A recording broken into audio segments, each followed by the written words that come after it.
NHM कर्मचारियों के बीच पहुंचे पूर्व विधायक। फतेहाबाद पहुंचे पूर्व विधायक बलवान दौलतपुरिया। एनएचएम कर्मचारियों को समर्थन देने का ऐलान किया है। कहा कि कांग्रेस सरकार आने पर कर्मचारियों को पक्का किया जाएगा। कोविड काल में एनएचएम कर्मचारियों ने अच्छा काम किया है।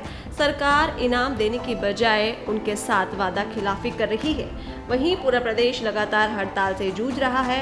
कंप्यूटर ऑपरेटर भी हड़ताल पर बैठे हुए हैं।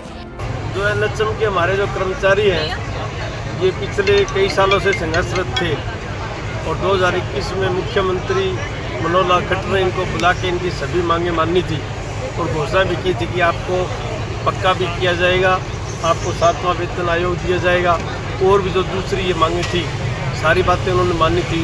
लेकिन एक साल में बात जो कि त्यों है, कहीं भी कोई प्रोग्रेस नहीं हुई, तो इनको मजबूरी में आज इस तपती हुई उमस के अंदर बैठना पड़ा अपनी मांगों के लिए।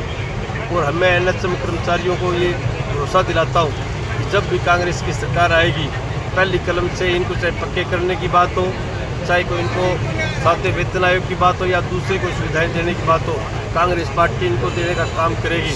क्योंकि कांग्रेस पार्टी की हमेशा एक सोच रही है, चाहे कोई कर्मचारी हो, चाहे कोई दुकानदार हो, चाहे कोई व्यापारी हो, चाहे कोई मजदूर हो, उनके जैसी ये नीतियाँ बना।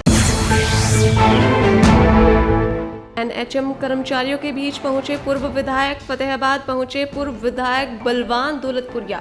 एनएचएम कर्मचारियों को समर्थन देने का ऐलान किया है। कहा कि कांग्रेस सरकार आने पर कर्मचारियों को पक्का किया जाएगा। कोविड काल में एनएचएम कर्मचारियों ने अच्छा काम किया है। सरकार इनाम देने की बजाय उनके साथ वादा खिलाफी कर रही है। वहीं पूरा प्रदेश लगातार हड़ताल से जूझ रहा है। कंप्यूटर ऑपरेटर भी हड़ताल पर बैठे हुए हैं।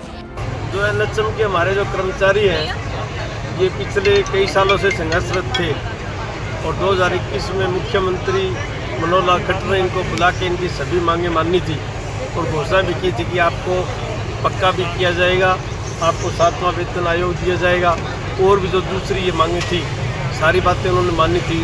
लेकिन एक साल में बात जो कि त्यों है, कहीं भी कोई प्रोग्रेस नहीं हुई, तो इनको मजबूरी में आज इस तपती हुई उमस के अंदर बैठना पड़ा अपनी मांगों के लिए। और हमें एनएचएम कर्मचारियों को ये भरोसा दिलाता हूँ कि जब भी कांग्रेस की सरकार आएगी, पहली कलम से इनको चाहे पक्के करने की बात हो, चाहे कोई इनको 7वें वेतन आयोग की बात हो या दूसरी कोई सुविधाएं देने की बात हो, कांग्रेस पार्टी इनको देने का काम करेगी। क्योंकि कांग्रेस पार्टी की हमेशा एक सोच रही है, चाहे कोई कर्मचारी हो, चाहे कोई दुकानदार हो, चाहे कोई व्यापारी हो, चाहे कोई मजदूर हो, उनके जैसी ये नीतियाँ बना